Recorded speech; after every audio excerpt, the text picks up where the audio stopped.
This largely rural river is relatively unaffected by pollution and home to more than 30 species of fish. Parts of the waterway also form a very unique boundary. Find out which river it is and exactly where I am in just a moment.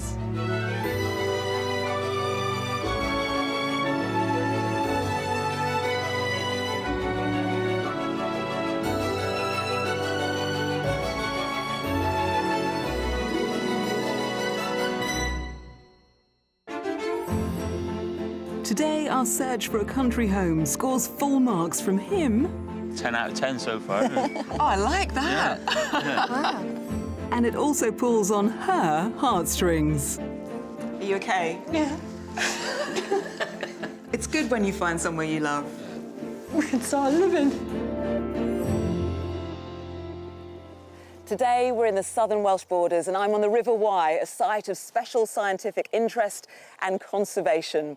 The river begins its journey in the moorlands of central Wales before travelling over 100 miles through Powys and Herefordshire before ending up at the mouth of Gloucestershire's Severn Estuary. Now, on this side of the river, we have England, and on this side, we have Wales, making this point of the River Wye a perfect natural boundary. Today, we're in the southern section of the Welsh borders, taking in the English counties of Herefordshire and Gloucestershire, along with a Welsh county of Monmouthshire. Once a hunting ground for Tudor kings, Gloucestershire's splendid Forest of Dean is now home to the country's largest area of mature oak, thanks to Lord Nelson, who had 30 million acorns planted due to his concerns about the need for timber for shipbuilding. The tranquil outlook of the River Wye at Brockwere belies its past as a busy shipping centre. The key here was the last tidal stop for boats travelling upriver, after which large vessels would have to transfer their cargo to smaller, shallower barges, which were then hauled onwards by teams of men. And at the market town of Monmouth, the River Wye meets with two other waterways.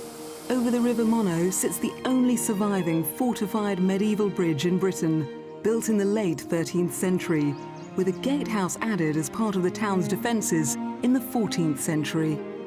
It was also in the 14th century that Henry V was born in the town's castle, immortalised by his campaigns against the French, including a remarkable victory at Agincourt. He remained known as Harry of Monmouth and is considered by some to be the country's greatest ever monarch. So whether you're interested in legendary leaders, lush valleys or ancient woodlands, the Welsh borders is a fantastic region to head to. As well as some stunning countryside, this part of the UK offers some very attractive property stock. Do bear in mind, though, if you're after a Gloucestershire postcode, then the price of a detached house here, on average, is £26,000 below the national figure. Across the border into Herefordshire, and the price drops. You get more for your money. It's £30,000 below the national average. And if you want even more for your property pound, then head into Monmouthshire, where you get the biggest bargains. So what about today's buyers? Which corner of this gorgeous countryside are they looking to call home? Let's meet them and find out. Peter and Karen from the outskirts of the city of Bristol first met at their local pub as teenagers. I was only 16 and Pete was 18, and I just looked across the bar and he was by a snooker table, and I remember thinking, oh, God, he's so quiet and lovely. I think it was love at first sight. I had to sort of get him round a bit, because he'd never noticed me like I'd seen him. I did. Did you? The pair went on to marry and now have 3 sons and 4 grandchildren. Karen stayed at home looking after the family, whilst Peter set up his own plumbing business. And although they've seen big life changes, they've never moved very far from the spot of their Bristolian teenage rendezvous. I've lived in Bristol 61 years. And from the house we're in now, I've never moved any more than 4 miles away, and we've moved about 7 times. They may not have gone far, but Bristol has certainly moved on. It's just going mad, and it's a really big city now, and it's only going to get bigger. Noisy, we've got constant noise, haven't we, from the traffic. Just a constant droning of the motorway, the M4, and then, of course, next to that you've got the ring road.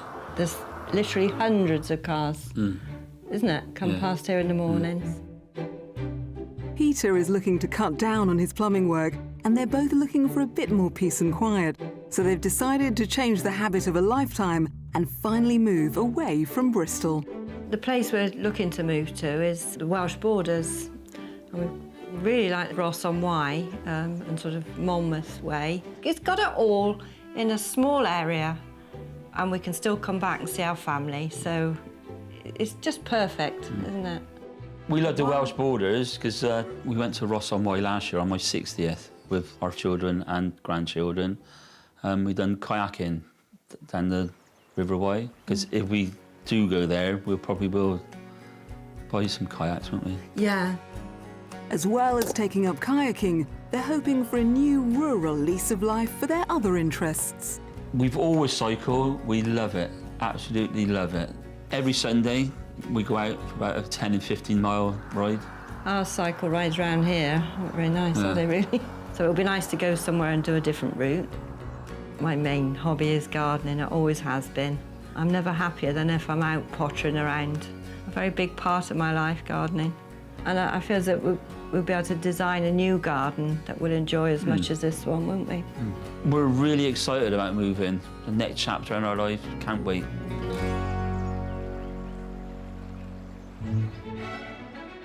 Peter and Karen are open to living anywhere in the Welsh borders with good road links back to Bristol for family, friends and Peter's plumbing business. But before we start looking at houses, I'm meeting them in their chosen region to find out more about what they want from their move.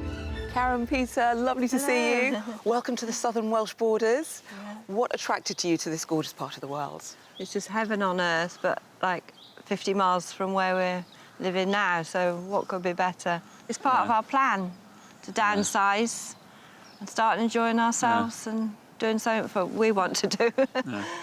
And Peter, I understand there's some urgency in the move. Yeah, we've sold our house and we've got to be out 3-4 weeks' time. Yeah. And what kind of property are we looking for? Detached, probably with nice views. We don't mind a challenge to a house. No.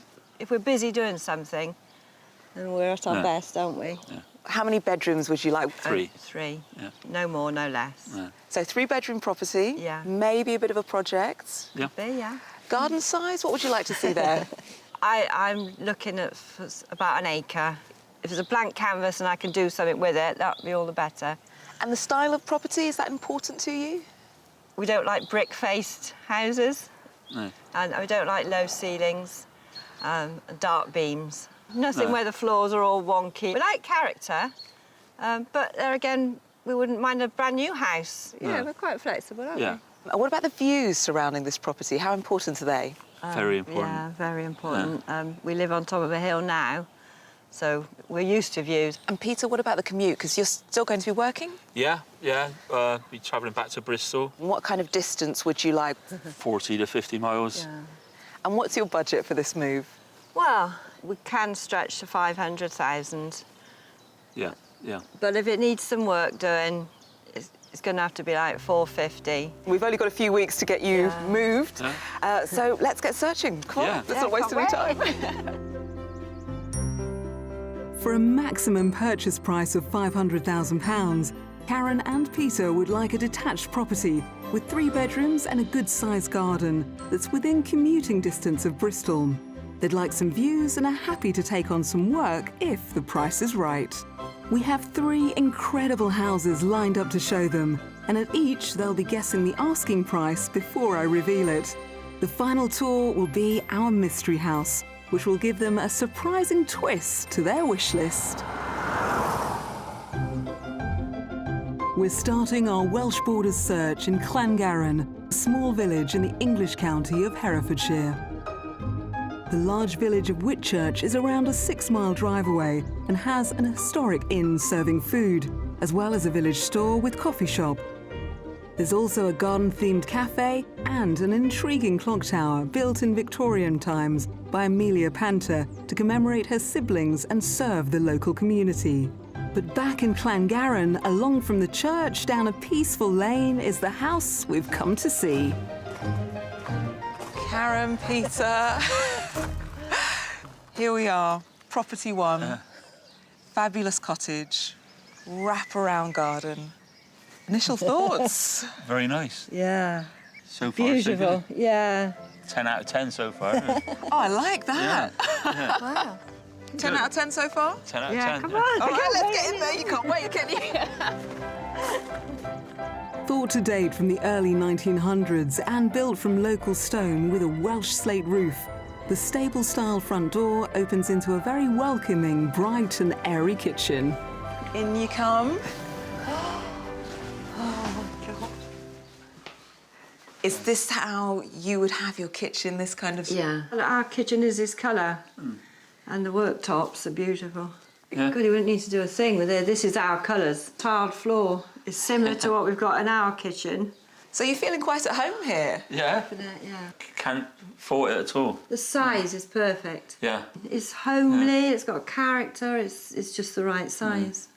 The kitchen is a part of the original cottage.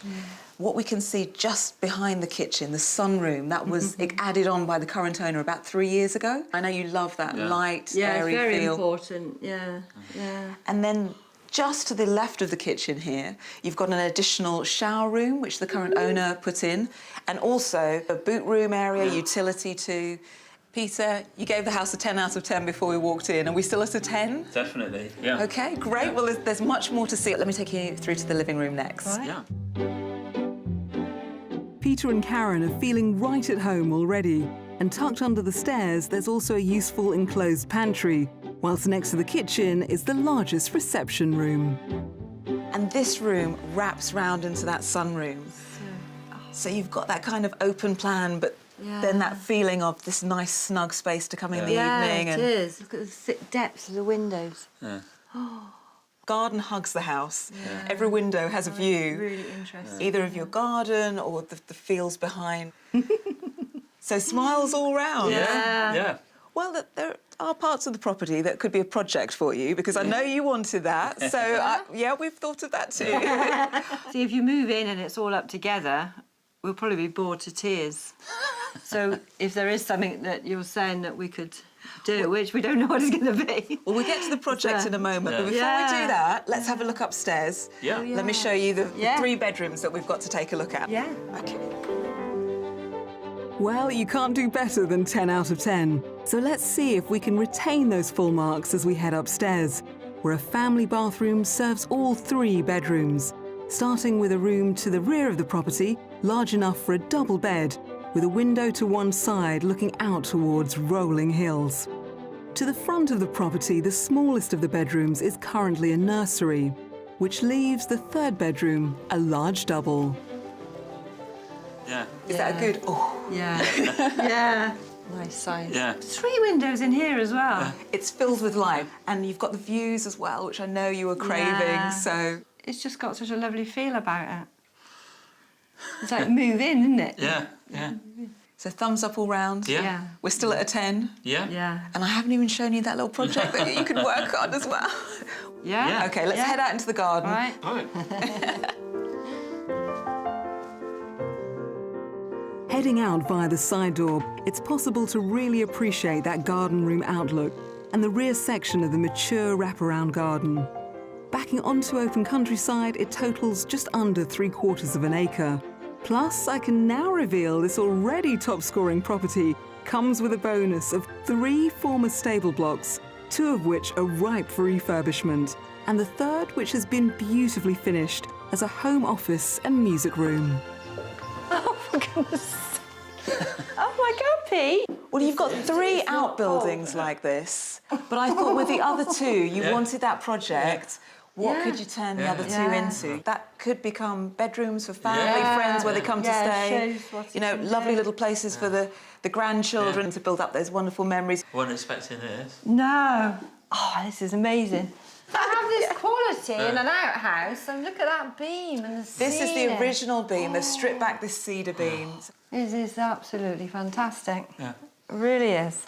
I never thought ever. No. That they would have this extra space.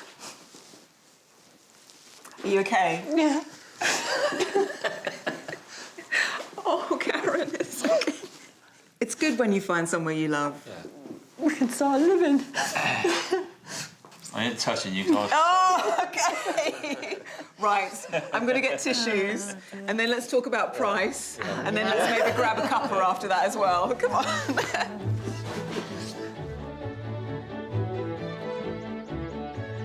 After an emotional reaction, what better place to take a deep breath and pause for thought than in this beautiful and well-stocked country garden? Peter, can you see Karen feeling right at home here because she loves gardening? Yeah, that's her life's gardening. Perfect. Yeah. It's gorgeous. Yeah. It really is. Yeah, I don't know why they want to move, really. It's just so gorgeous. From every angle, isn't it? Let's talk about price. What do you think this property, this wraparound garden, these outbuildings are all on the market for? Well, I think it's going to be at the top end of our budget, and I would say 485. Yeah. Karen, what do you think it's on the Yeah, I market was going to say for? 490. This property, which you love, is on the market for £447,500. Well, now you know the price. Yeah. Go and have another look round, Yeah. especially those outbuildings, see what you think you could turn them into. Yeah. I'll let you go exploring now. You know the news about the price. Yeah, thank you. Price, music to their ears. Will I be helping them unpack shortly? We'll see. Coming in more than £50,000 below budget, this 1900s Welsh Borders cottage comes with a large kitchen opening into a sunroom, 3 bedrooms, and outside there are mature wraparound gardens, plus 3 former stable blocks that offer scope for a project. Oh, this would be gorgeous for breakfast Yeah, with the sun coming in. And... The only problem is, if you come down here for breakfast, I won't want to go back to Bristol. When we walked up the drive, it was beautiful. The peace and quiet just hit me straight away. And then you sort of walked in and it was, oh my God, I can't believe it. You just got this lovely, warm, cosy feeling. It doesn't need to sell itself anymore, it's already sold. This house is everything what we want. Nice size, perfect for us. A little bit of work we can do, a few little projects. This could be the one. Have you seen enough? Yeah. Yes. Good look round? Yeah. Do we stop the search right now? Well, I still have another fantastic property to show you, and of course, the mystery house, so more adventures to come. Yeah. You ready? Yeah. Okay.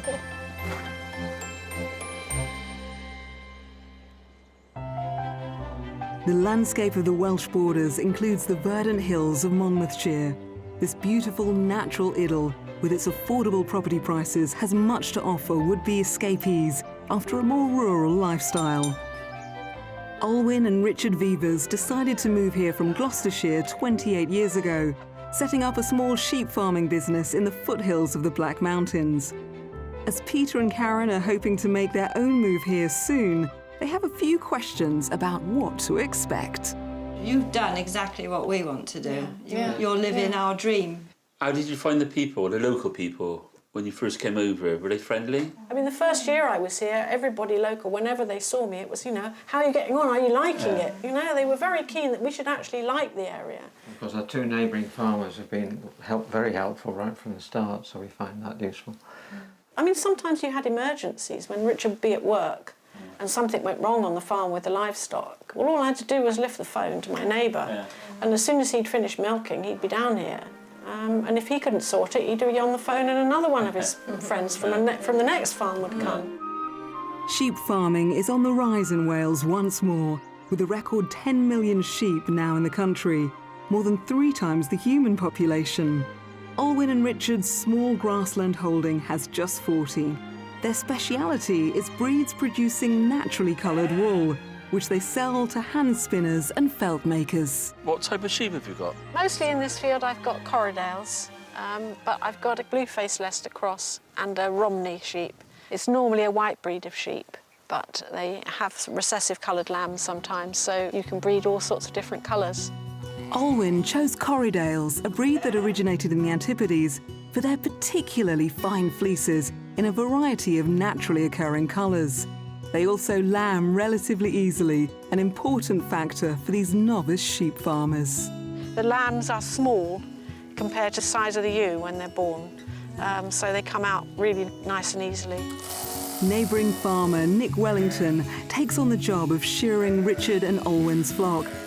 The males are shorn around late spring and early summer, and today Nick is going to show our couple exactly how it's done. Now, the art of shearing isn't actually what you do with your hands, it's what you do with your feet. You dance. Okay. Yeah, proper shoes.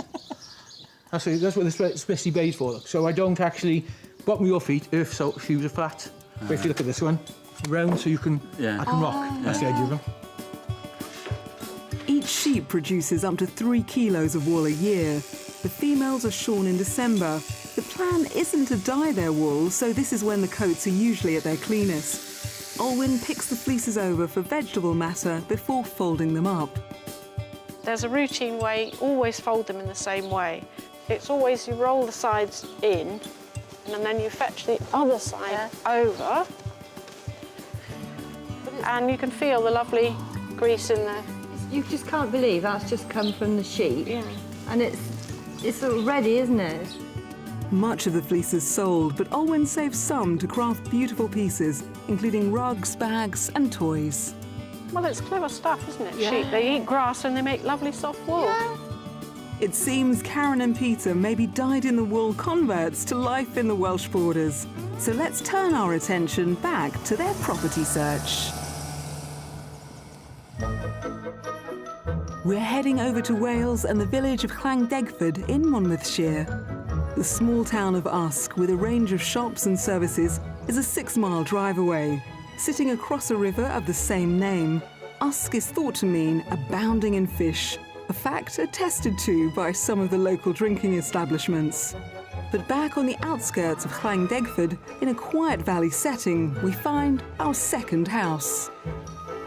So here we are at property 2. Yeah. Now, the original part of this property, which you can see on the left-hand side, was a 2 up, 2 down, built in the early 1800s, and it was extended some 30 to 40 years ago on the right-hand side. First impressions, what do you think? It's not a bad house, It looks a bit like 2 houses joined together to me. but see what it looks like inside. And Yeah, it's nice and quiet. Should we get inside, take a look? Yeah. OK, come this way. The original early 19th century stone-built part of this cottage has been rendered to unify it with a modern extension, and it's an entrance hall in the newer wing that leads us into the large kitchen. Nice big breakfast diner. Yeah, nice and light. Good. Nice, Would this work? Have the neutral grandkids colours. running around here? Yeah. very nice. Yeah. Your island in the middle that you've always wanted. Yeah, nice size.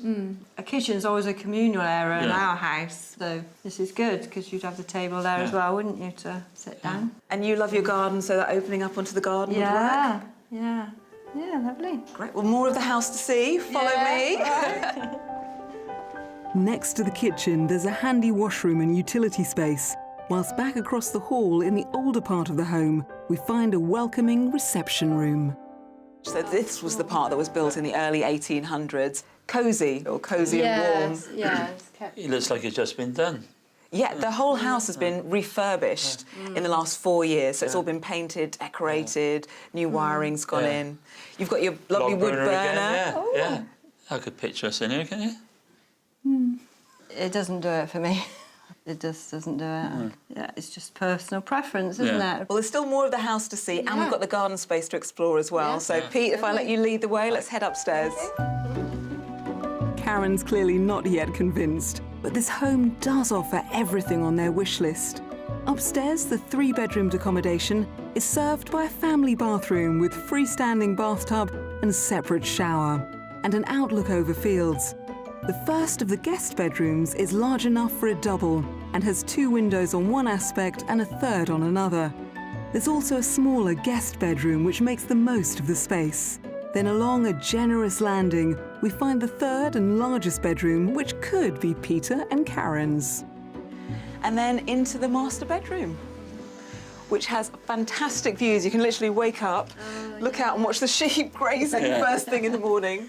Yeah, it's a good size. Built-in storage is always a good thing. So. Nice shaped ceilings. I like things that are a bit different. So I'm sensing you like this house, but that perhaps part of us is still in house one? Yeah. Yeah, this is still a nice house. Oh, yes. Well, let's explore the gardens. There's still a bit more to see of this property. Right. And then I get the feeling we have lots more to talk about. So there's all the accommodation they've asked for on the inside, and outside, the good-sized garden includes large areas of lawn, as well as pleasantly positioned patio seating, which makes the most of the countryside views. To the rear of the home, French doors open out from the kitchen, plus there's a large timber outbuilding and a working well. It's the first house we've been, we've actually seen a working well. Yeah. You've always wanted one of those. Always, yeah. And you wanted somewhere nice and rural, and we can really see in your garden. You've got the horses here, the sheep on the other Yeah, side. you're not overlooked, which is important. What do you think this property's on the market for? I wouldn't put it any more than 400,000. Peter? I would say more than that, 430,000. This property is currently on the market for £445,000. So, Peter, you were closest on this one. Yeah, you were, yeah. Now you know the price. Why don't you have another look round and we'll catch up in a bit? Yeah. Lovely. Thank you. Once again, significantly below Peter and Karen's £500,000 budget, this extended early 19th century cottage has a large kitchen diner, wood-burning stove and 3 bedrooms. There's a timber outbuilding and a working well, and it's all in a very quiet valley location. We could have this as our music sort of room. We could put the sofa down there. Yeah, we've got one that fits, and haven't we? Yeah. When the grandchildren come round, they can sleep on there. Oh, yeah, that's good. Well, the house is nice. Nothing needs to be done on the house. Yeah, this could definitely be a contender. It's a nice house. It could be made to how we wanted it. I didn't have this feeling when I walked in.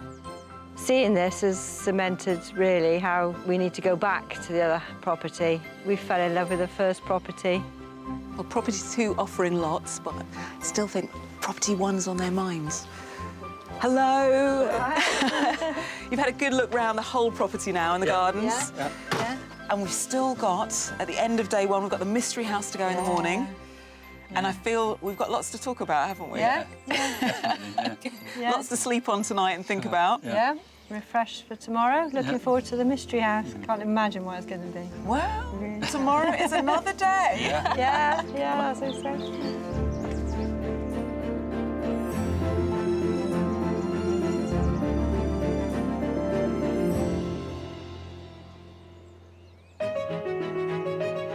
We're in the beautiful southern Welsh borders, helping Peter and Karen from Bristol find their dream rural retreat with a budget of £500,000. One of our properties has already brought a tear to the eye, but there's still the mystery house to come. You've got the best of everything here. You've got the water and you've got the peace. Yeah, really good feel about it. Plus, I'm drumming up interest for traditional music in the Welsh part of the region. Oh, that's gorgeous. I love that. It's a very exciting morning here in the Welsh borders after an incredible day of house hunting yesterday and a very emotional connection to property 1 from our house buyers, Peter and Karen. So much so that yesterday they put in an offer on house 1.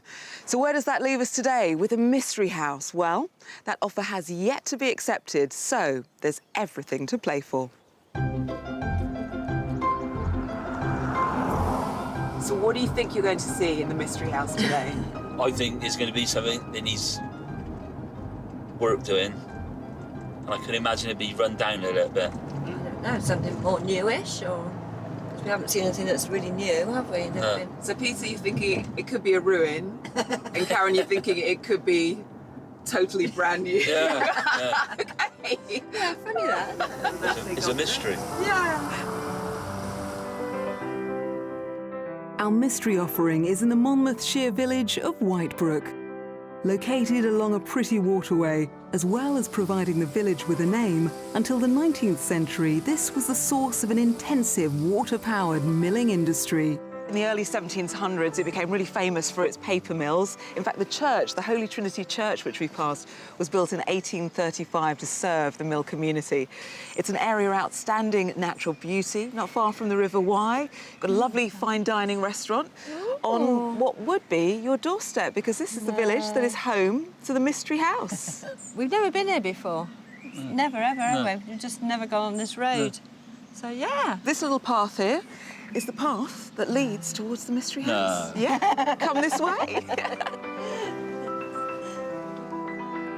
A short distance down a single-track private road, our Mystery House is an 18th century reminder of the area's milling history.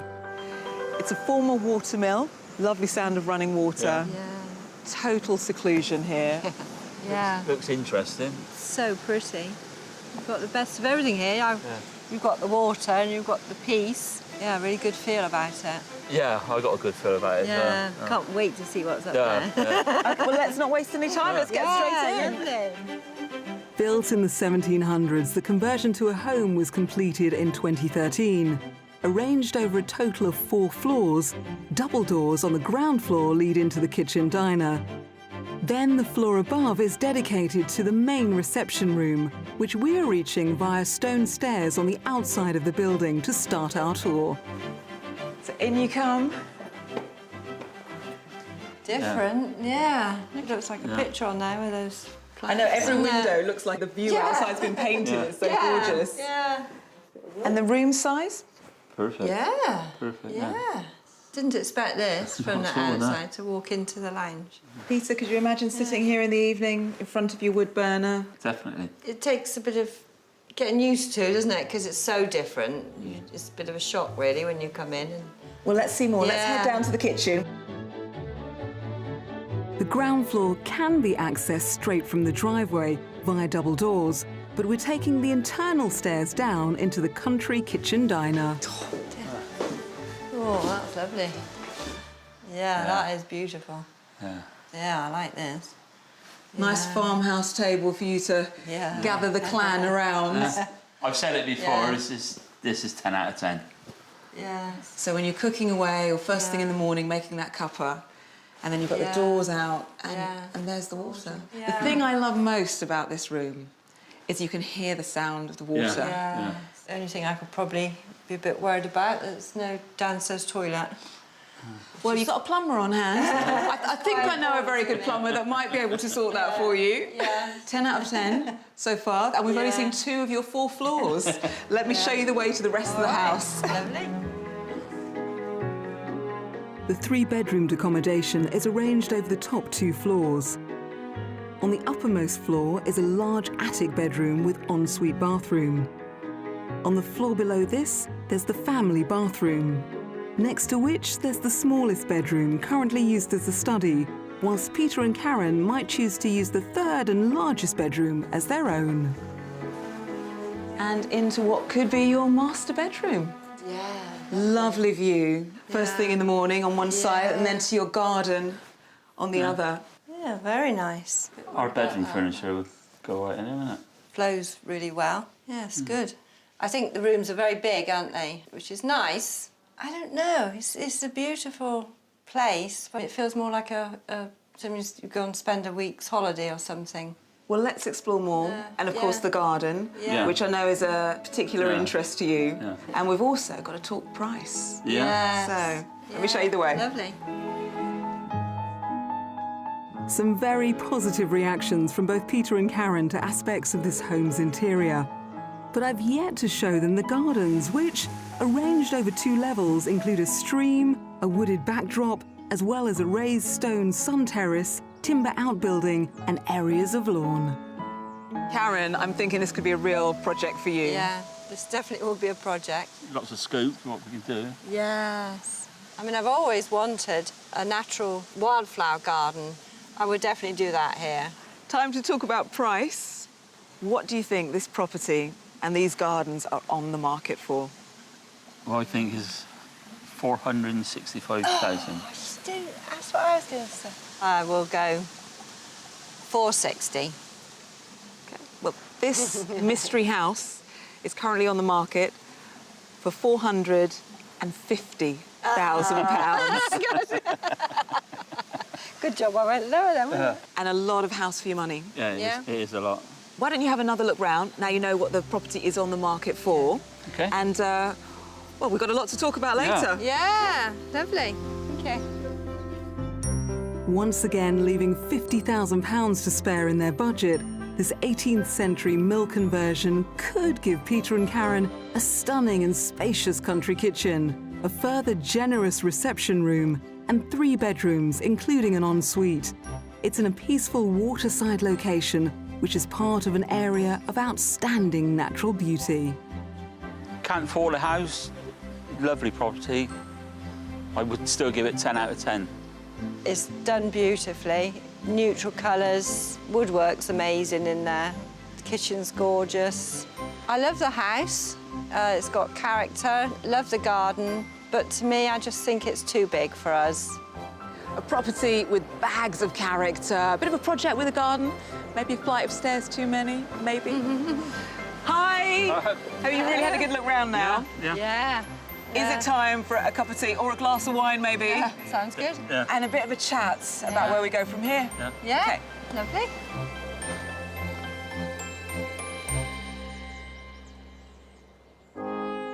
The culture of the Welsh borders is a fascinating mix of both English and Welsh traditions. While some customs on the Welsh side have historically struggled against enforced Anglicisation and the spread of the Methodist Church, recent years have seen strong will to revive all things Cymraeg or Welsh. In Monmouthshire, the magnificent Tredegar House, now in the hands of the National Trust, has been home to makers of traditional Welsh folk instruments for over 30 years. I'm meeting Marcus Butler, the man at the forefront of the musical craft revival. Marcus, you work in such an inspiring place. What instruments do you actually make here? Well, we make early percussion instruments of several periods. We make concertinas. We make some small harps as well. And we really turn our hand to any request if we think we can do it. Where do you learn these skills from? I bought an old concertina from an antique shop and pulled it to pieces. Looked at it, thought I could do that, so I did. What makes you so passionate about traditional Welsh music? It plucks at the heartstrings. If it makes you cry, it must be good music. It just gets inside you. There's more Welsh music now than there ever was, which is a move forward in my view. Marcus now works with a team of 3 artisan instrument makers. David Cox is showing me how they make the traditional Welsh drum or tabath to a centuries-old design found nowhere else in the world. So how do we know this is how the drum was always traditionally made? The drawings were discovered by Reverend Meredith Morris from the Cwngwaun Valley. He was a traditional Welsh maker around the 1920s, something like that. But these go back to about 1400. So this is a real bit of traditional Welsh history here. Absolutely, yeah. These drawings only resurfaced around a decade ago, but are now thought to be identical in design to the drum used in the time of Owen Glendower, the last native Welshman to hold the title Prince of Wales in the 15th century. Well, basically, this is what we call the shell of the drum or the barrel. These days we use birch ply, which is a high-quality plywood for drum making. Okay, so, and it's got a natural bend in it. Wow. Once the plywood is cut and glued, hoops made from steamed strips of locally sourced ash are used to affix a circle of cut goat skin in a process called lapping. It's what we call a tuck-in knife. Okay, so if you get that excess skin, okay, and then with the end of the knife, just tuck it underneath the flesh hoop. Don't be afraid of it, just push it in there, that's it. Keep on going. Am I just checking I'm doing this right? Yeah, it's fine. It's fine. I'll just rip it apart after.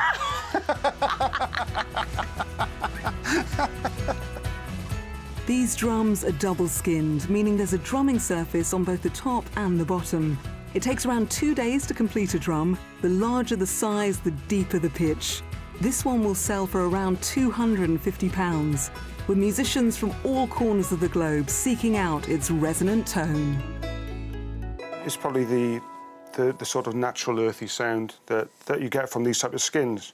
Okay, this sort of sound would have been peered through the valleys and villages all over Wales. This tradition has got to live on, you know. Especially the traditional tabard. We're probably the only maker in the world. I wouldn't say dying art, but it's an art that we want to carry on and pass on. The barrel and hoops are assembled and tensioned together using rope. That's an actual traditional hemp rope. It's similar to what would have been used in the 1400s. And then you'll end up with something like that. And that is a complete traditional Welsh tabard. OK, well, okay, if I can, really? Go for it. Oh, that's gorgeous. I love that. I'm not quite beating my own drum, but I am getting to join in with the traditional Welsh jig called Hela Sgwarnog, or hunting the hare.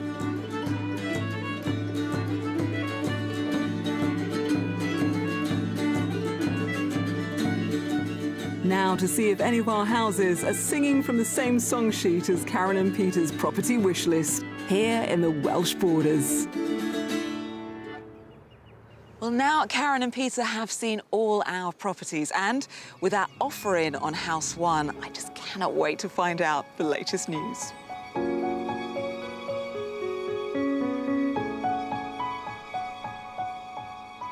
Well, we're at the end of a couple of great days of searching. Yeah. How are you feeling? Good. And you kind of fell in love with House 1 on the Yeah. first day. Yeah. Yeah. What was it about that house that was just so special? From the outside, it looked perfect. Everything about it, I kept saying I give it 10 out of 10. Yeah. Just had that feel about it. You know, don't you, when you walk in and open the door and it's like, this has got something, you know. The picture, Yeah. us being there of our family, grandchildren. Yeah. I always said if a house brings me to tears, then that's got to be the right house, and I just couldn't help it. Dying to ask, you put an offer in. Yeah, we put an offer in and they refused. We went back with another offer and they accepted. Really? Oh my God, I'm so happy, yay! We're moving! Oh, congratulations. Thank you. It has Thank been you. a joy to be on this journey with you, and I am so glad we found you a new home. Yeah, Oh. no, we've thoroughly enjoyed it. It's been one of the best things we've ever had happen to us. It will just live with us forever, won't it? Peter, will you do the honours, opening the champagne? I think this is called for at the end of our adventure here. Oh, fantastic. To a new home. Thanks, Margarita. Cheers. Cheers. We showed Karen and Peter 3 fantastic properties, and after the first one won their hearts, I'm so glad to hear their offer has been accepted, and this gorgeous corner of the world will soon be their new home. We'll see you next time on Escape to the Country. You know, it's not very often when we're away working on Escape to the Country that I get the chance to sit down and enjoy a lovely cup of coffee, and have the chance to read the paper. But when the paper in question is one of the oldest in the world, well, sometimes it's worth making the time. So what am I about to read, and where am I going to read it? Well, join me in just a moment and I'll tell you.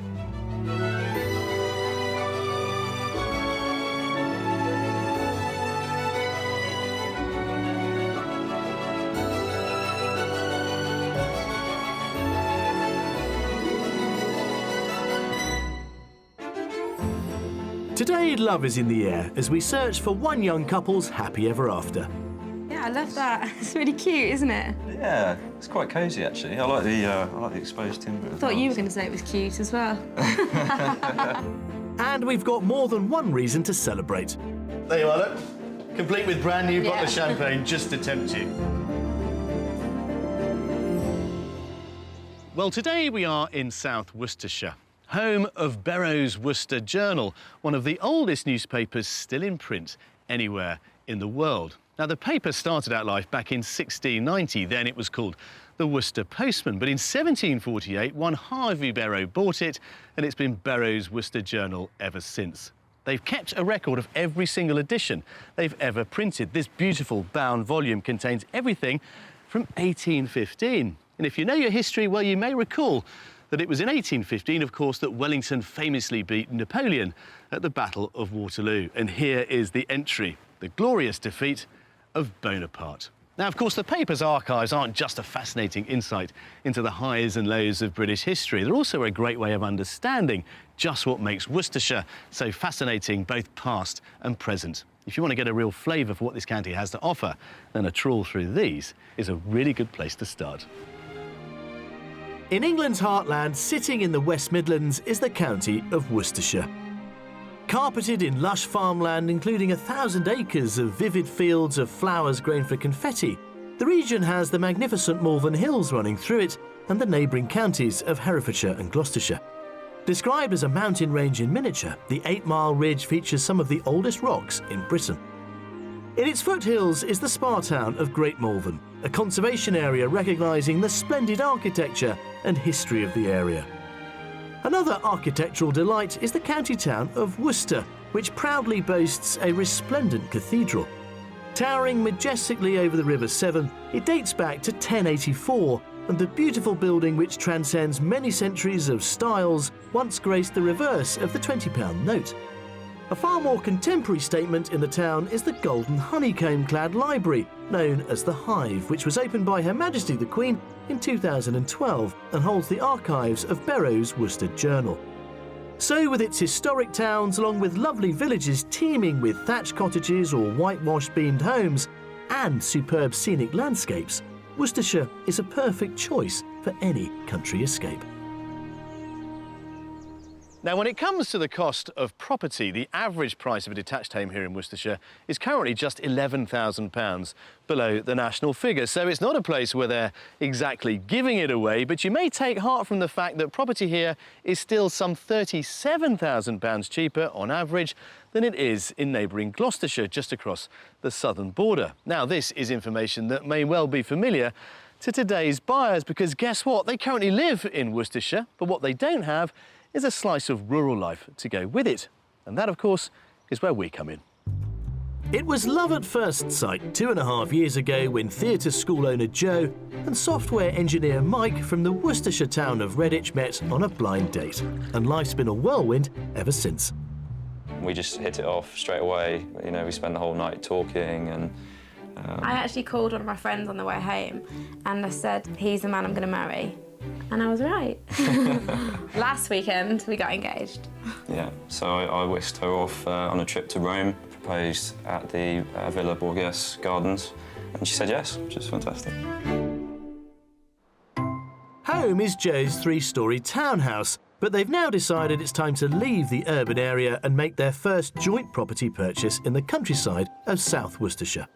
This part of Redditch where we live is quite industrial, isn't it? And it's very busy. This estate particularly, it's just full of cars and there's so many people around. There's no privacy really.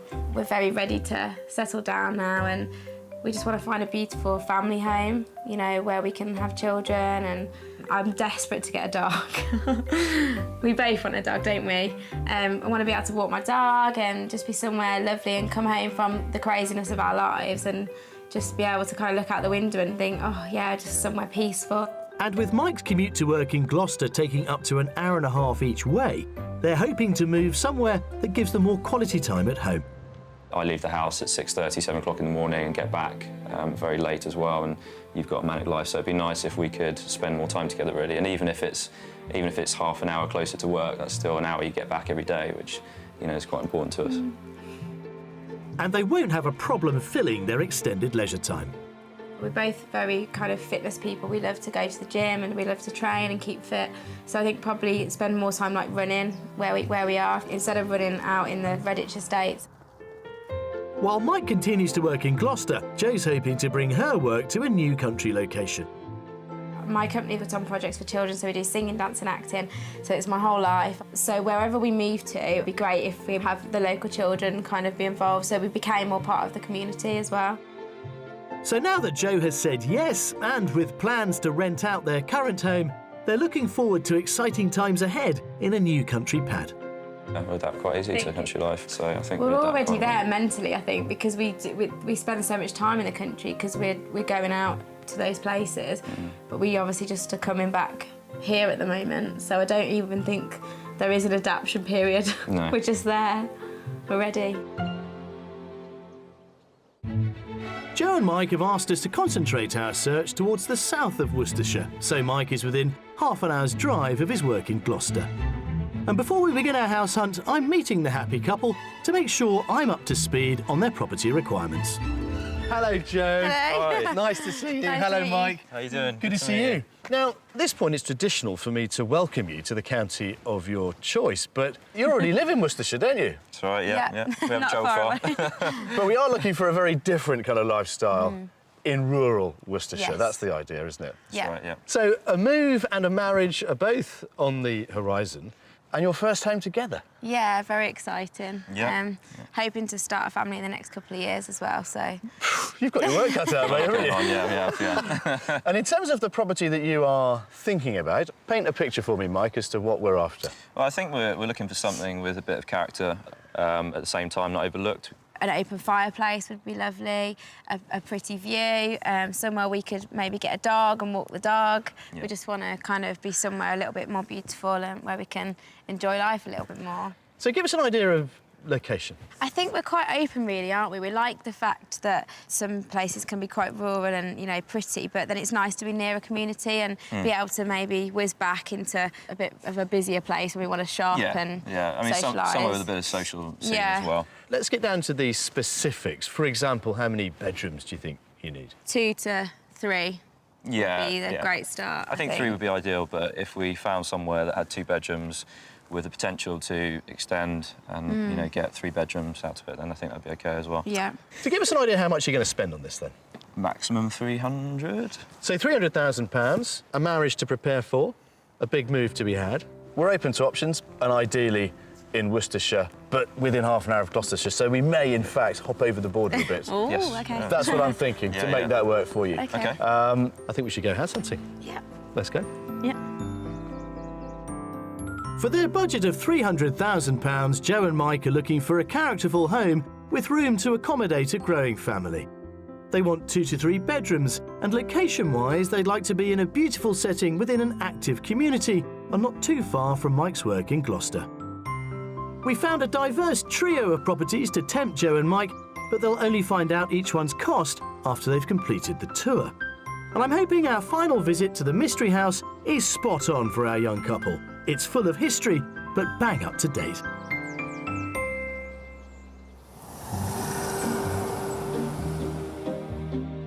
We're kicking off our property search in the village of Ryle in the south of Worcestershire. It's just a few minutes walk away from the delightful country town of Upton-upon-Severn. Well, guys, before we get to our first property, because I know you're dying to see what we've got on offer for you, I thought we'd immerse ourselves a little more in the area. This is Upton-upon-Severn. It's a gorgeous little town, actually. It's got loads going for it.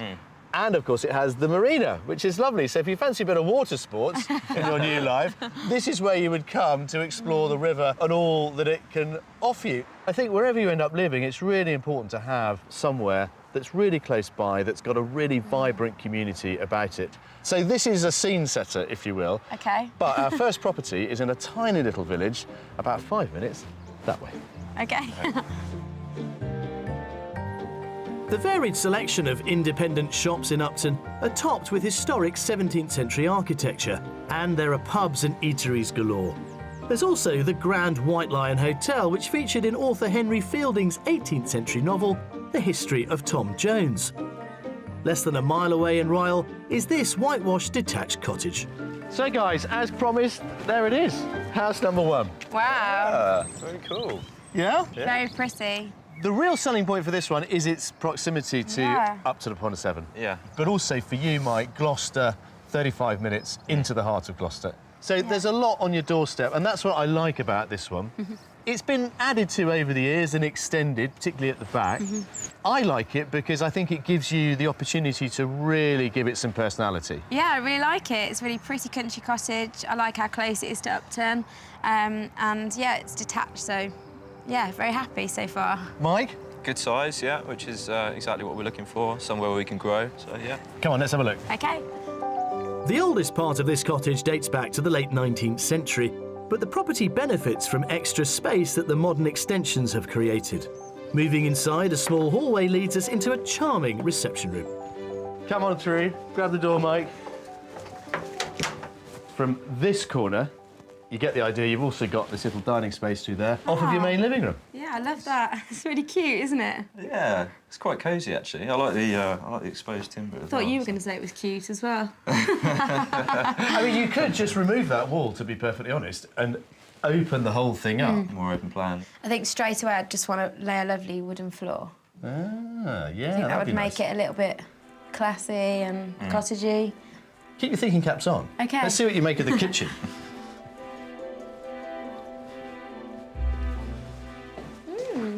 Nice size. It's a pretty good space, isn't it?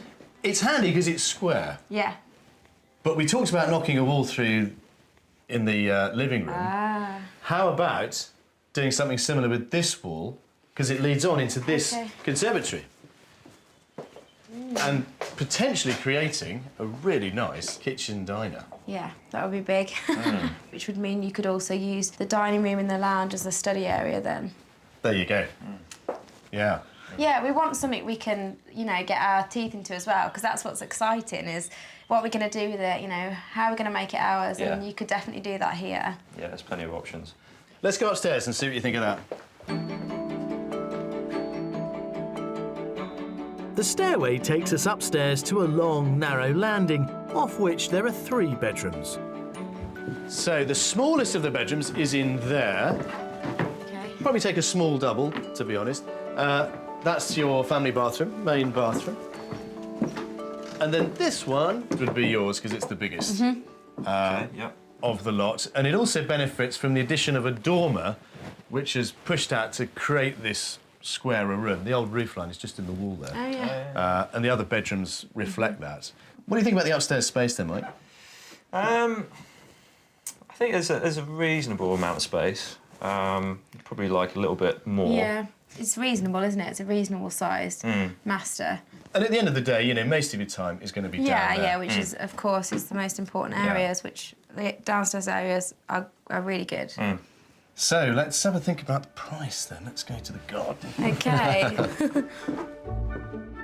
Next door to the master is the smaller 3rd bedroom, and I have to say, I think it's got nursery written all over it. As we head downstairs and outside, there's even more to see. A long driveway runs down the side of the property to a garage, and there's also a raised courtyard, as well as an attractive enclosed lawn. This is a perfect size for us. It's not too much to maintain. You can cope with this lawn, I can't can go you? with this, yeah. Not too much to mow, I think, is the phrase you were searching for. Yeah. So let's think about the price. I know we've talked about making a few changes. That's obviously going to cost, but let's just focus on a realistic asking price for property number 1, Jo. I think this is over our budget because it's detached, it's got a lovely garden, and it's 3 bedrooms. So I'm going to guess 325. 325, yeah, Mike? So I'm going to be a little bit more optimistic and perhaps cheeky, and I'm going to go for 295. I do like a bit of optimism. This was actually valued over £300,000, but the current owners are keen to move on, which is why they have priced it at 299,950. You're both absolutely, you know, in the zone. So I'm quite happy that you've got a realistic grip on the property market here. Right then, off you go. Go and have another wander around. And I will find you later once you've redesigned it. Yeah. Off you go. Thanks. Excellent. Well, there we are. Our house tours are now well underway, but we have, of course, 2 more to come, including our mystery house. This whitewashed detached cottage is just a whisker under budget and offers Jo and Mike the country home they're after, with 3 bedrooms and a manageable garden. Amenities are a short walk away in the well-equipped local town, and Mike would have an easy commute into work. So this is the 2nd biggest. It's a big single, a small double. Yeah, small double, I think. Yeah. So possibly nursery or spare room? Yeah, I think so. This house has been a good family home, but it definitely requires some modernisation from our point of view, which we're more than happy to do. I really like it. I think it's cool. Like, I think it's big, The downstairs area is specifically my favourite area, just because of the potential. The upstairs, it's reasonable size, but I personally could live with that because of the location is fantastic. Yeah, it's a really lovely house. After you, Mike. Thank you. Thank you. There we are, Joe. Excellent. Well, I think it all went fairly well, didn't it? Yes. Yeah. Who's hungry? Very hungry. You mind? Come this way.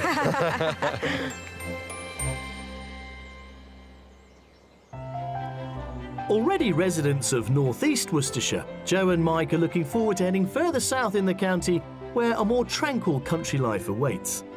The region's southeasterly tip spills into the Cotswolds and joins 5 other counties to make up this rather special area with stunning landscapes and beautiful villages showcasing honey-coloured Cotswold stone. Often called the jewel of the Cotswolds is Broadway, the most visited village in the region. And just a stone's throw away, in the surrounding countryside, is a shooting ground where Joe and Mike can try their hands at immersing themselves in a real rural sport. They're meeting Matt Woodruff, who's a qualified clay pigeon shooting instructor. So can you explain to us exactly what clay pigeon shooting is? Certainly can. It's shooting a clay target called a clay pigeon with a shotgun. It's a really fun, all-inclusive sport to do. Clay pigeon shooting is one of the fastest growing rural sports in the UK. Historically seen as an activity for men and the upper classes, it's now becoming much more popular across the board. All togged up in safety gear, first up is a lesson in how to stand. Back leg nice and straight, little bend in the front knee, and you want to about 60% of your weight leaning forward over the ball of your front foot. Ear defenders on and a final tutorial, how to hold the gun. So if you're ready, I'm going to place it into your shoulder. Okay. And I'm going to release it so you can feel the weight. How does that feel? That's good. It's good. OK, fantastic.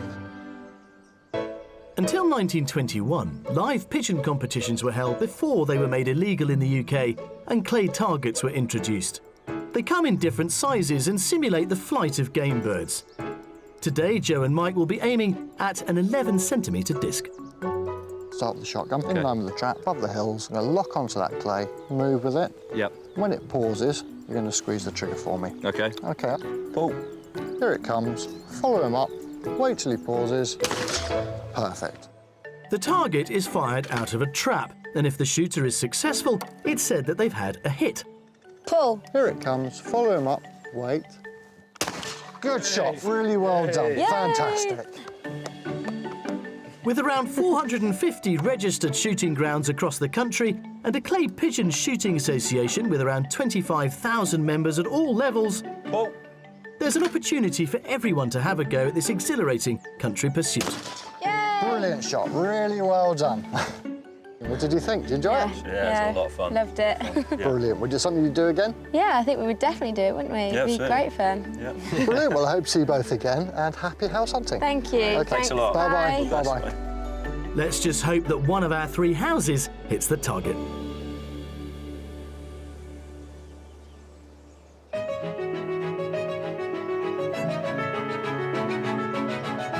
It's the second day of our journey around Worcestershire in our quest to find Joe and Mike from Redditch their first home together further south in the county. They've got £300,000 to spend on their first joint property, and after recently becoming engaged, love is all around. We've still got 2 homes to see, including an untouched mystery house. Ah, very nice. The smell in here may give it away. It's brand new. It's brand new. And I'll be trying my rather wobbly hand at a very skilled and beautiful art form.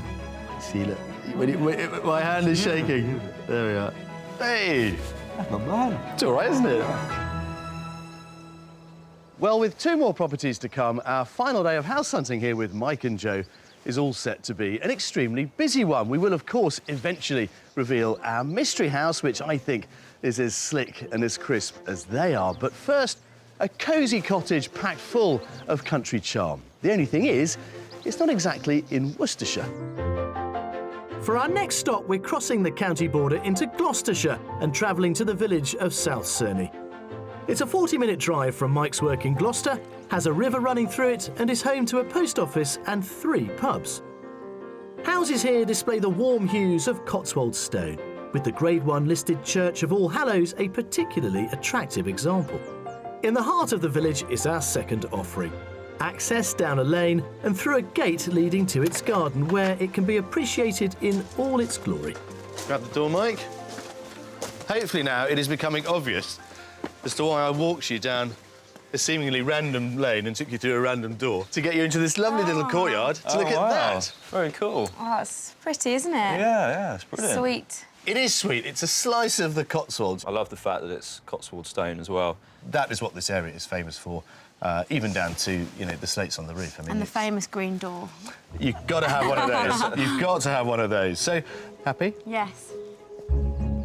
And behind that door awaits the country cottage charm Joe and Mike are hoping for. There. Oh, cool. It's sweet, isn't it? Yeah. Yeah, it is. Just about fit in here as well. Just. You've got no problem. I don't have a problem. No. It's hard to give it an age. I'm guessing probably late 18th century, early 19th century, when it was probably a very small sort of one up, one down. It's been added to that way, and it's been added to that way to create the kitchen, as you can see. So it's very compact. It's the you see, I was worried there'd be a yeah, go on, let's have it, come on. So is this the dining area, hallway? Dining hallway. Yes. Well, at least you're honest. Yeah, well, you know, it is what it is. Yeah. It's quite cosy. No, it's got a lovely feel to it. Yeah, It's a lovely cottage feel. We haven't seen the rest of the house yet. Yeah. Well, it's sort of through here, really. That's it. Doesn't take very long to see this one. In you go.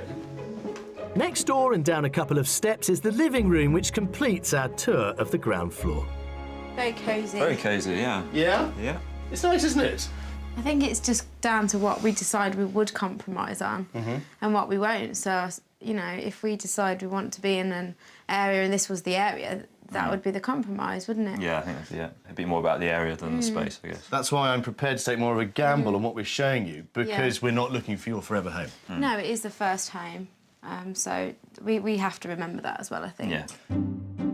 The footprint of this floor is mirrored upstairs, where there's just as much cosy charm.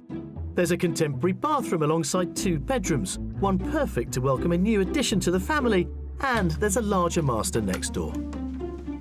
There you go. It's quite cute, isn't it, actually?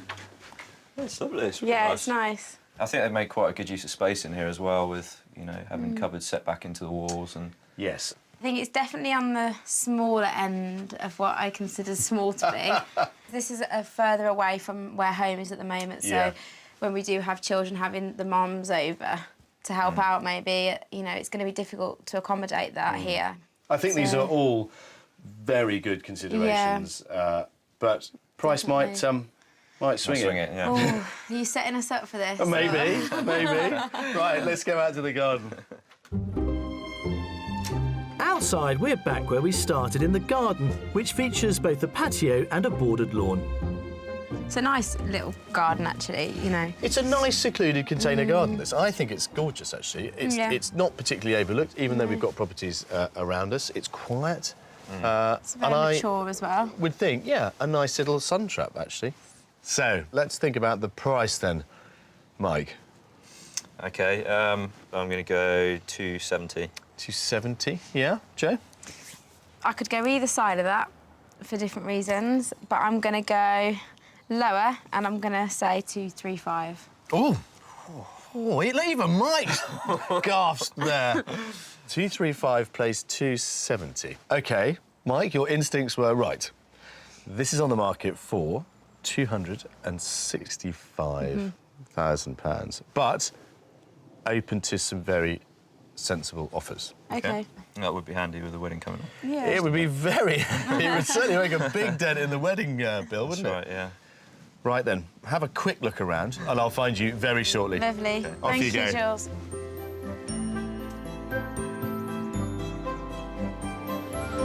This diminutive cottage is a healthy £35,000 under budget, and although small, it's packed with character. The outside space is both pretty and private, and the desirable Cotswolds address is a plus that would also offer a reasonable commute for Mike. It's tiny. Yeah. It could be a nursery, but, you know, growing up, I don't know if it's too small to become a bedroom, maybe. Absolutely lovely little cottage, lovely little house, perfect location in the middle of a village. It's just a shame that, unfortunately, I think it's just that little bit too small. I think I'd really struggle with us being a family here and kind of maybe could squeeze a little baby in, but I think very quickly we would outgrow this. I think this cottage has shown us the importance of how much space we need. It's reminded us that, you know, we perhaps do need a bit more space, certainly 2 bedrooms, which are of a decent size. You know, everybody loves Cotswold stone. It will sell a property time and time again, regardless of how big, small, or indeed expensive or cheap it is. Happy to have seen this? Yeah. Yeah? Good. I'm delighted to have had the chance to show it to you. I think we've got a good mix so far, but it's not over yet. No, mystery house. Yes, come on.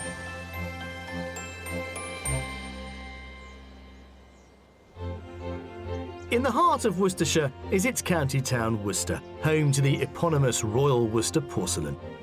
The company was founded in 1751 by entrepreneurs Dr. John Wall and apothecary William Davis, and this impressive red brick factory opened in 1840.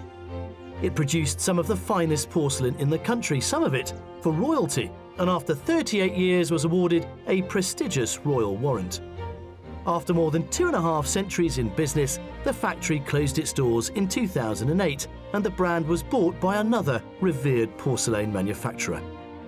Just a few paces away from the old factory gates is a museum dedicated to the history of the company. Museum director Amanda Savage has worked here for 24 years. So just to set the scene historically, it's the 1750s. The potteries are in full swing. There was great competition for goods in those days. What made Worcester stand out? Well, Worcester had a secret recipe. Ah. And they were the first factory that actually were able to make teapots that would withstand the heat of boiling water. And if you could make your tea with boiling water, you had the best tea. And that was what everybody wanted in their fine houses. You remember what this factory was like when it was in full swing. What was the atmosphere like? Oh, it was an amazing place. Everybody knew everybody else. There were over 10 acres of factory buildings. The whole of Worcester and everybody who worked here had a tremendous sense of pride in their involvement. The factory may be silent today, but the porcelain it produced and its journey through time is celebrated in the neighbouring museum. Opened in 1946, it holds over 10,000 precious pieces, some dating back to the brand's birth in 1751. And Amanda's trusting me to stand within inches of a selection of them, but I'm not allowed to touch. This teapot here is a really good early example of one of the first teapots that could withstand boiling water. And it was made between 1754 and 1758. And it's made of china with that secret ingredient. How closely guarded was the recipe? Hugely guarded. The partners, when they signed the original partnership deed, had to agree to pay a fine of £4,000 if they told anybody else the secret. Now, without a doubt, the most elaborate item on the table is that. This is the Dudley teapot, and it was made in 1865. It's so fine, and all of this work, which we call jewelled work, is just so intricate and time-consuming. It takes huge skill and patience. How you begin to produce something as beautiful as that, I just don't know. It's absolutely exquisite. Well, luckily, I'm about to find out. Ken Russell is a master gilder and began his career on the factory floor in 1950, aged just 16. Today, he's keeping this beautiful art form of jewelling alive, and he demonstrates his skills here in the museum. Hello, Ken. Morning, Jules. How are you? I'm very well, sir. Good. Look at that. I've just been marvelling at the Dudley teapot, and here you are recreating all of that skill and talent. Loosely based on it. It's what we call jewelling. And the jewelling is the application of these Spots. raised spots. Yes. And what actually are you applying? What is that? Well, all ceramic colours are basically glass. With different oxides to make the different colours. And the gold that's on there? That's 2 coats of 24-carat gold. 24-carat gold? Yeah, that's 2 coats, yeah. After each application of jewelling, the porcelain is fired in the kiln, and that happens up to 10 times. Can I pick that one up? Yeah, sure, yeah. Yeah. I mean, how long would that have taken you to make, Ken? About 3 weeks. 3 weeks? That's about £1,000, yeah. That's £1,000, so I better be a bit careful. In this day and age, 3 weeks' work for £1,000 isn't a great deal. How many dots are on there? Well, I had a guesstimation the other week, 5,000. Can't say it's been done anywhere else. This is unique. I'd love to try my hand at it. I'm not suggesting I try it on your 24-carat gold plate, though. I was going to suggest the same thing. Great minds. Scoop it up. Scoop a lump of colour and then look what you've got. That's all right. Yeah? Yeah. I'm not sure my hand is as steady as yours. Yeah. How's that? So you come up straight. Yeah. Otherwise you can flop You it don't over. want to smudge it, do you? There is something very cathartic about it. Do they say the same thing after 5,000? You will know. I won't, because I don't think I'm going to manage 5,000. But I can certainly see how you thought it would be an interesting exercise to try and replicate that. Well, nobody else style. has ever done it again. Now you've got to pop the one in the middle now.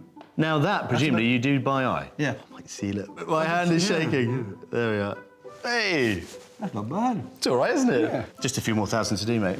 Oh, yes. Thank you very much. Okay, sure. What a fabulous taste of Royal Worcester. But now it's back to the hunt as we put the finishing touches on our house search.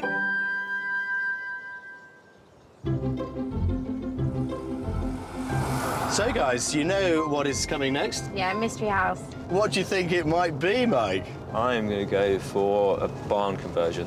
Are you now? OK. Yeah, Joe? I'm thinking you might show us a real modern place. I'm hoping it's not on an estate. Well, it's not on an estate. It has a lovely modern twist to it.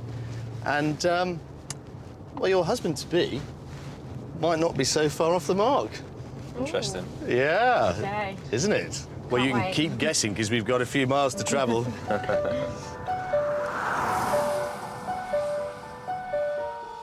For our third and final property stop, we're staying in Gloucestershire and journeying to the village of Alveston. It's a 40-minute drive from Gloucester and just over 10 miles north of Bristol.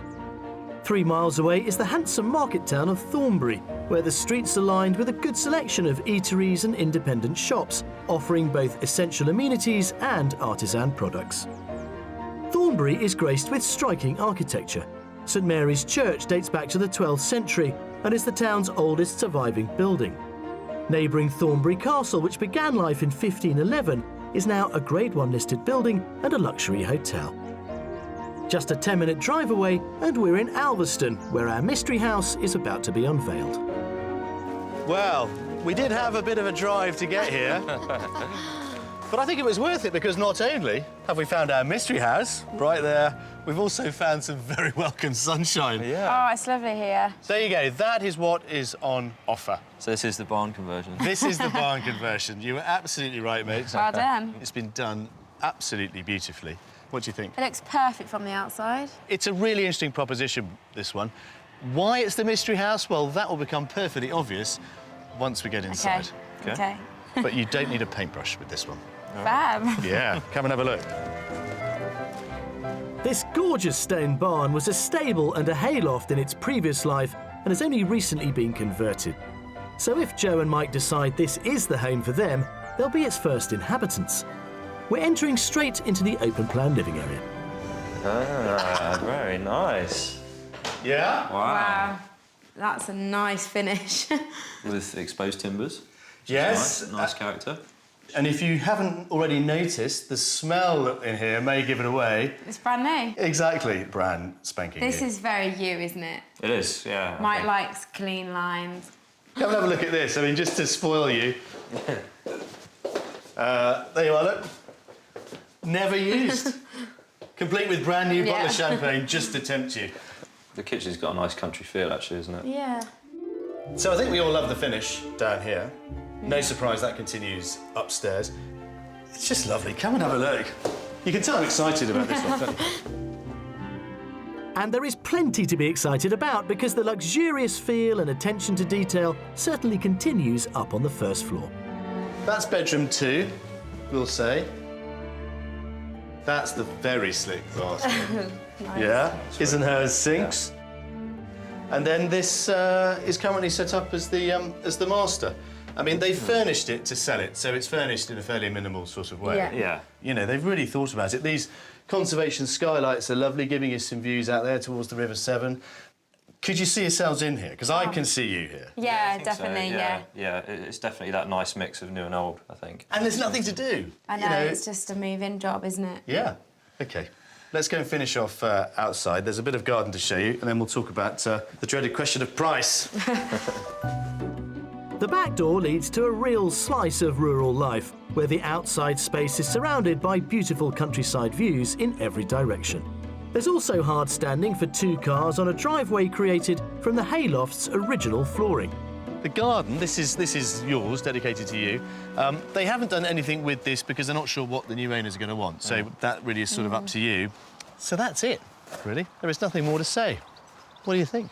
Yeah, it's lovely. It's been so well done, hasn't it? And yeah, it really has. I like the way they've left this garden to your imagination, really, as well. It's kind of yours to do with... Absolutely, yeah. And I think you can have some fun with that and make it absolutely what you want. So, guys, I'm afraid it is now time for our final price guess of the week. You've got £300,000 to spend, so go on then, Jay. It's so hard. This one's the hardest. I think I'm just going to pick a number and I'm going to say 280. 280, Mike? I'm going to be really cheeky and say 250. Oh, that is cheeky. I know. I like your optimism. You are closer to it, madam. However, it will probably come as no surprise that this is on the market for 299,950. So it's 50 quid off of your budget of £300,000 because of its finish. Yeah. I mean, it is curious, of course, because it is relatively unfurnished. Go and have a wander around, play with the space, see how you might use it, and I'll come and find you later. OK. Off you go. Thank you. This high-spec converted barn has crept in just under budget, and its character and finish combine to offer Joe and Mike a luxurious country retreat with far-reaching views and plenty of options for nearby walks. Our mystery house is ready to go, meaning there'd be time to spare for wedding planning, plus Mike would have a comfortable commute to work. So this is bedroom 2. Yeah, it's quite big, isn't it, really? Yeah, it's a really good size, actually. It's a good double. For this property, you can't really fault it in terms of the way it's been decorated. It's got a great finish, and they've made the best of the space, I think. I love the fact that whenever you look out our window, it's green. It's just lovely. And it's so modern and such a high standard. It's really appealing because of that, and, you know, we wouldn't have to do anything. It's just, it'll be a lovely place to live. We've just got to decide whether or not it's big enough for us, I think. Yeah. Look at your beaming faces, and so they should be. I think this is a really inspiring job. This is how to do it if you're going to convert any building, particularly one like this. But I'm afraid that's it. House tours are now over. You've got to go away and make sense of it. It's a nice one to finish on. It's a great one to finish on. Is it a house to start with for the future? Who knows? Come on. Well, we've given Mike and Joe some cracking options this week, so we're better to find out what their future holds than here in the sumptuous surroundings of Thornbury Castle. Now, I have to confess, I have a favourite. Maybe you do too. But are we right about what they're going to choose? Well, let's go and ask them.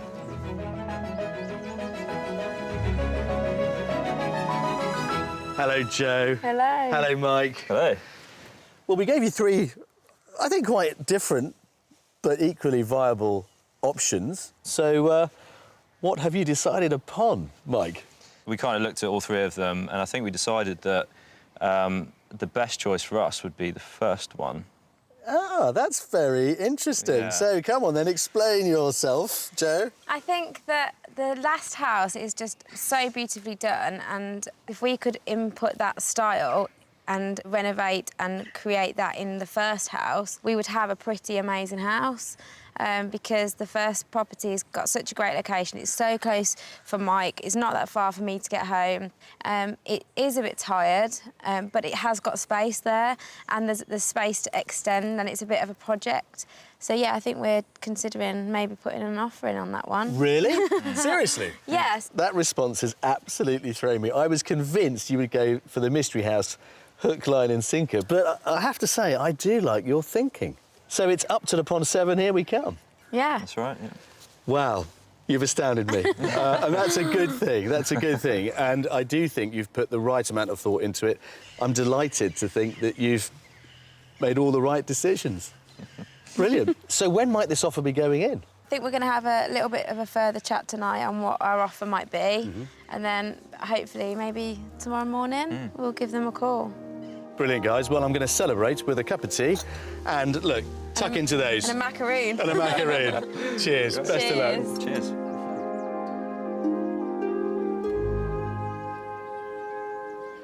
Well, bathed in sunshine, for me, the castle here at Thornbury is the perfect place to finish this week's house tours. And in some respects, its story has some relevance to our own. Back in 1535, Henry VIII and Anne Boleyn stayed here for 10 days while they toured the area. Now, of course, eventually, Anne infamously lost her head, but in some respects, I think that's exactly what has happened to Joe and Mike. But thankfully, they haven't lost theirs to a king, but to a home. So all in all, a much better ending. I'll see you next time. Joe and Mike did put an offer in on our first property, but sadly for them, it wasn't accepted, so their house hunt continues. If you would like to escape to the country in Northern Ireland, Scotland, Wales or England and need our help, you can apply online at bbc.co.uk/Be On A Show.